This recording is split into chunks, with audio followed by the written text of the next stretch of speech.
कहानी का नाम अद्भुत आईना। बहुत समय पहले की बात है। एक सुंदर जंगल में एक प्यारी सी गुफा थी।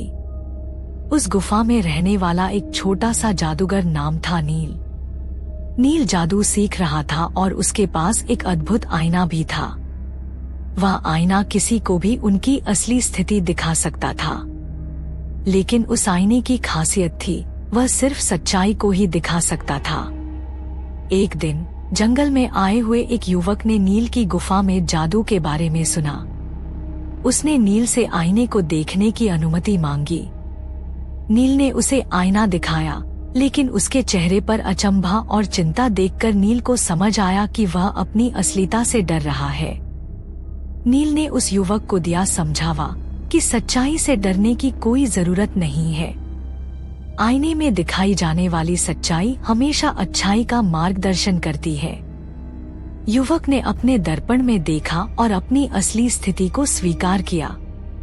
वह नील से धन्यवाद करते हुए वहां से चला गया। नील भी खुश था, क्योंकि उसने देखा कि सच्चाई की शक्ति अद्भुत होती है। वह अब भी अपने जादूगरी का इस्तेमाल सिर्फ अच्छे कार्यों के लिए करता था। फिर एक दिन जंगल में आई एक बड़ी मुश्किल। एक भयंकर राक्षस ने गुफा को धराशायी कर दिया। नील ने अपने आईने की मदद से राक्षस की सच्चाई देखी।